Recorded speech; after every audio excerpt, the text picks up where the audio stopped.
Hola amigos, bienvenidos a este nuevo vídeo. Vamos a empezar.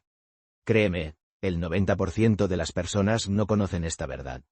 Antes de adentrarnos, bienvenidos a La Verdad de Dios, donde desentrañamos las capas de la historia bíblica para revelar verdades ocultas y relatos fascinantes.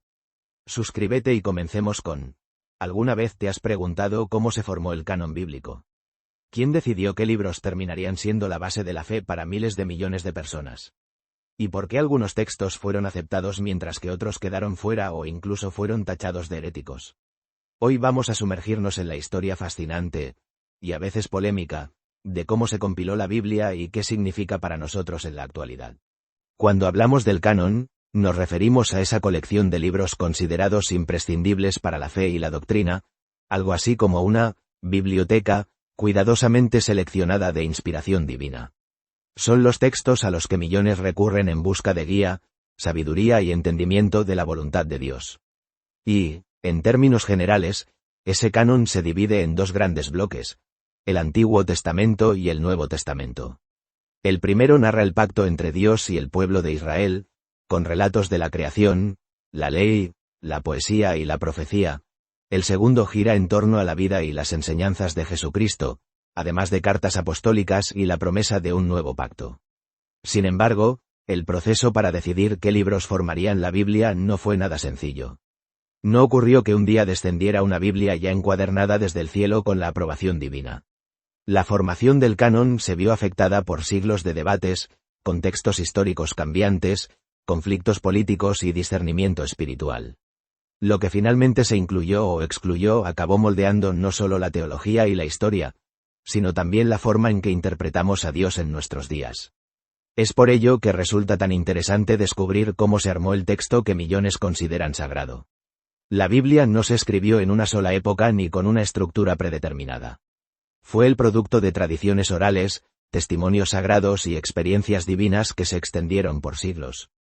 Antes de plasmar nada por escrito, se transmitieron historias acerca de la creación, el pacto con Abraham y los portentos de Dios. Estas narraciones pasaban de generación en generación con una reverencia absoluta y se repetían casi de memoria.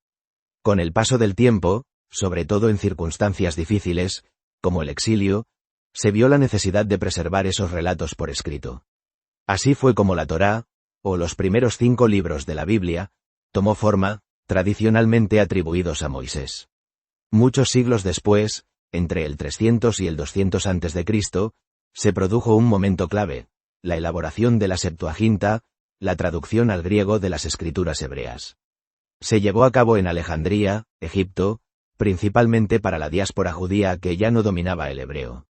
La Septuaginta incluyó libros adicionales, hoy llamados deuterocanónicos, como Tobías, Judith y algunos de los Macabeos.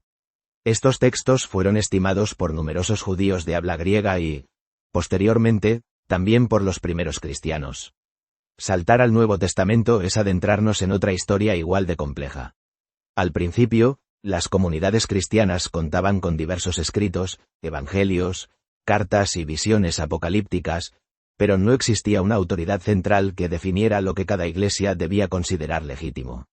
Mientras unos creían y leían las cartas de Pablo en Corinto, otras comunidades se sustentaban en tradiciones orales sobre la vida de Jesús en Antioquía. Ese desorden dio pie a confusiones sobre cuáles textos eran auténticamente inspirados por Dios. Las cartas de Pablo, como Romanos, Corintios o Gálatas, surgieron para dar respuesta a problemas concretos de iglesias o personas específicas. Pese a no haber sido redactadas con la intención de formar un canon, su contenido teológico y práctico las elevó a un lugar de gran importancia para distintos grupos. De hecho, 2 Pedro 3 y 15 de la madrugada -16 alude a la sabiduría concedida a Pablo y reconoce que no siempre era fácil de entender, lo que ya sugiere una consideración especial hacia sus escritos. En cuanto a los evangelios, Mateo, Marcos, Lucas y Juan surgieron paralelamente a otros textos como el Evangelio de Tomás o el de María. Sin embargo, la Iglesia en general no abrazó esas otras obras. Se reconoció que los 4 evangelios principales eran consistentes con la enseñanza transmitida por los apóstoles y contaban con la guía del Espíritu Santo. Ya en el siglo II, autores como Ireneo hablaban de los 4 evangelios como un bloque, metáfora que comparaba su importancia con los 4 puntos cardinales.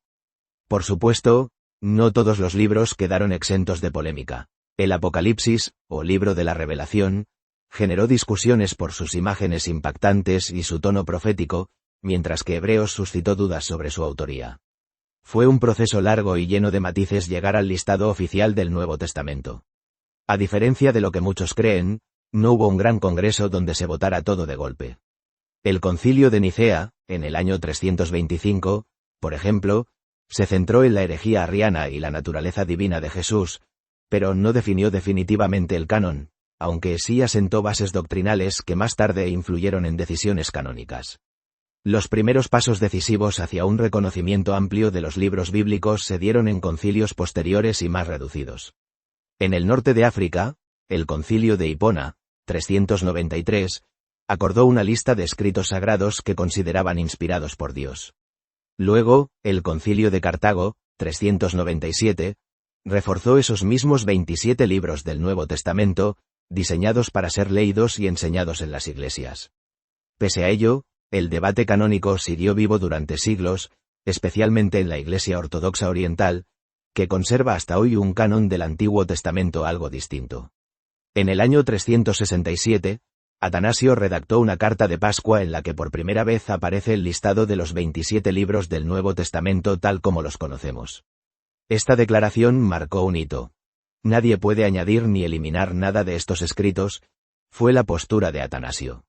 Sin embargo, aquello no acabó con las diferencias. Muchas comunidades cristianas, especialmente las más alejadas de los grandes centros de poder, seguían usando textos como el Pastor de Hermas o el Evangelio de Tomás. La influencia de Atanasio, un respetado obispo y teólogo, sirvió para unificar criterios, pero las divergencias no desaparecieron de inmediato. Junto con Atanasio, hubo también otros teólogos relevantes, Orígenes, Ireneo y Jerónimo, por mencionar algunos, que influyeron en la definición de qué libros considerar inspirados. Dentro de los textos que se quedaron fuera del canon, destaca el libro de Enoc, muy valorado en algunas comunidades judías y cristianas tempranas. Incluso el Nuevo Testamento lo menciona de forma literal en Judas 1, 14-15. El libro de Enoc contiene descripciones vívidas sobre ángeles y visiones celestiales que se juzgaron excesivamente místicas para el canon emergente, aunque la Iglesia Ortodoxa etíope lo conserva aún en su Biblia oficial. Otros ejemplos interesantes de libros no canónicos fueron el Evangelio de Tomás, que algunos creen recoge dichos ocultos de Jesús pero sin narrar su vida, muerte y resurrección, o el Pastor de Hermas, un texto muy querido por su enseñanza alegórica y exhortaciones al arrepentimiento, pero que terminó excluido por no tener conexión directa con un apóstol ni con un relato histórico de Jesucristo.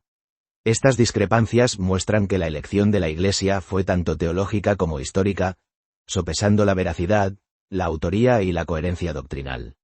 Aún hoy, diversas corrientes del cristianismo incluyen libros que otras confesiones rechazan.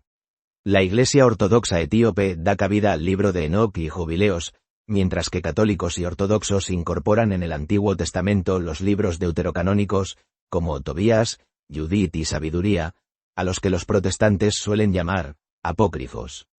Esto recuerda la complejidad y diversidad del cristianismo primitivo, además del esfuerzo que supuso determinar qué era considerado palabra de Dios. Por otro lado, esos llamados apócrifos o textos extracanónicos conservan un valor histórico y religioso, pues ofrecen indicios de las preguntas y preocupaciones de aquellos primeros creyentes. La política también jugó un papel determinante en la consolidación del canon.